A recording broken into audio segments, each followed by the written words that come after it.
गति 90 शब्द प्रति मिनट। Be ready. 3, 2, 1 स्टार्ट। पिछले कुछ समय से ऐसी खबरें अक्सर पढ़ने सुनने को मिल जाती हैं कि अमुक आदमी की चांद पर जमीन खरीदी है। निश्चित तौर पर यह पढ़ सुनकर जानने की लालसा बढ़ती है कि जमीन खरीदने वाला कौन है और क्या सचमुच चांद पर बेचे और खरीदे जाने के लिए जमीन उपलब्ध है। खासतौर पर तब जब चांद पर जीवन और लंबे समय तक के लिए रिहाइश की संभावना को लेकर अभी तक कोई बहुत उम्मीद जगाने वाली तस्वीर सामने नहीं आई है।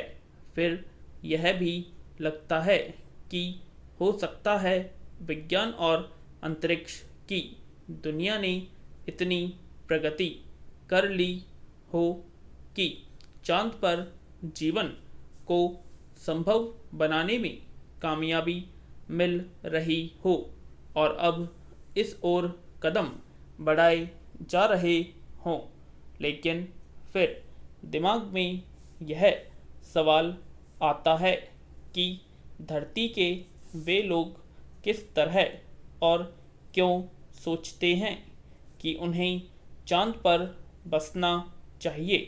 पैरा दरअसल इस बीच फिल्मी दुनिया की कई जानी मानी हस्तियों के नाम सामने आए जिन्होंने चांद पर जमीनी पर खरीदी थी। इसी तरह हाल ही में एक खबर आई कि ओडिशा के एक व्यक्ति ने मात्र 38,000 रुपये में चांद पर 5 एकड़ ज़मीन खरीदी। इसके बाद इसके बारे में ज़्यादा जानकारी हासिल करने की मेरी लालसा बढ़ी। आज आधुनिक तकनीकी के ज़माने में कुछ भी जानकारी हासिल करना बहुत मुश्किल नहीं है अगर खोज सही दिशा में की जाए। इस संबंध में मेरा सबसे पहला सवाल यह था कि चांद किसकी संपत्ति है और यह किसे विरासत में हासिल हुई है। लेकिन बहुत खोजने पर भी सवाल का सही जवाब मुझे नहीं मिला। यह पता नहीं चल पाया कि चांद का मालिक कौन था और अब उसकी विरासत किसे मिली है। लेकिन इतना जरूर पता चला कि पृथ्वी पर बसी दुनिया के अधिकतर देशों ने इसे कॉमन हेरिटेज यानी साझा धरोहर या विरासत का दर्जा प्रदान किया हुआ है। पैरा अब सवाल उठता है कि क्या यह साझा धरोहर या विरासत क्या है। जब इस बारे में जानने की कोशिश की तो पता चला कि कॉमन हेरिटेज शब्द का मतलब यह हुआ कि कोई भी इसका इस्तेमाल निजी सुख सुविधा के लिए नहीं कर सकता है। साझा विरासत पूरी मानवता के लिए होता है। इस तथ्य से रूबरू होने के बाद अब अगला सीधा सवाल यही उभरा कि अगर इसका कोई भी व्यक्ति या संगठन निजी प्रयोग नहीं कर सकता है तो इसकी खरीद बिक्री कैसे संभव है। इसका सामान्य सा जवाब है कि अव्वल तो ऐसे ही नहीं हो सकता और अगर कोई इस तथ्य की अनदेखी या चोरी चुपके ऐसा करता भी है तो इसकी कोई आधिकारिक मान्यता नहीं होगी। पैरा इसके बाद अपना अगला बिंदु यह आया कि आखिर चांद की जमीन कौन बेच रहा है। इस सवाल के कई जवाब दिखे, जिसमें सबसे बड़ा नाम इंटरनेशनल लूनर लैंड्स रजिस्ट्री नामक जमीन बेचने वाली वेबसाइट का था। इस वेबसाइट पर जाते ही कई भाषाओं में यह लिखा हुआ मिलता है कि अंतर्राष्ट्रीय चंद्रभूमि क्षेत्र चांद में आपका स्वागत है। चंद्र रियल एस्टेट चंद्रमा पर संपत्ति, इसके अलावा अन्य जानकारियां भी दी गई हैं। अब सवाल यह उठा कि चांद अगर साझा विरासत है तो यह संपत्ति इस वेबसाइट पर कैसे बिक रही है।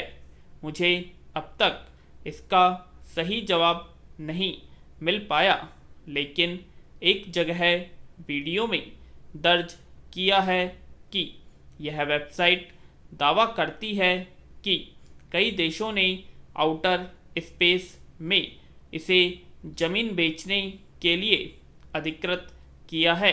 यह आउटर स्पेस दरअसल उस प्रसंग के बारे में है जिसके तहत भारत समेत लगभग 110 देशों ने 10 अक्टूबर 1967 को एक समझौता किया था, जिसे आउटर स्पेस ट्रीटी के नाम से जाना जाता है। इसके मुताबिक आउटर स्पेस यानी बाहरी अंतरिक्ष में चांद भी शामिल है, जो साझा विरासत है। एक बार फिर यह याद रखना चाहिए कि साझा विरासत का मतलब होता है कि इसका कोई भी व्यक्ति निजी तौर पर इस्तेमाल नहीं कर सकता है और यह पूरी मानवता के लिए होता है। पैरा गौरतलब है कि आउटर स्पेस ट्रीटी औपचारिक रूप से चंद्रमा और अन्य आकाशीय निकायों सहित बाहरी अंतरिक्ष की खोज और उपयोग में अलग अलग देशों की गतिविधियों को नियंत्रित करने वाले सिद्धांतों पर एक संधि है। अब सवाल उठता है कि जब 110 देशों ने ऐसी संधि कर रखी है कि चांद पूरे विश्व के लिए एक साझा धरोहर है, तो चांद पर जमीन की खरीद बिक्री कितनी मान्य होगी। मैंने कुछ विधिवेत्ताओं से भी संपर्क किया तो पता चला कि चांद पर जमीन खरीदना भारत में गैरकानूनी है, क्योंकि इसने बाहरी अंतरिक्ष समझौते पर हस्ताक्षर किया है। ऐसी स्थिति में चांद पर जमीन खरीदना एक कागज के टुकड़े की कीमत देना मात्र है, लेकिन यह हो रहा है और इसकी सार्वजनिक खबर होने के बाद भी इस पर अब तक कोई रोक टोक नहीं देखने में आया है। हालांकि मुझे ऐसा लगता है कि चांद पर जमीन की खरीद बिक्री और बहुत कम कीमत में इसके किसी टुकड़े पर अपना मालिकाना हासिल करने की पूरी प्रक्रिया महज आभासी है। विराम।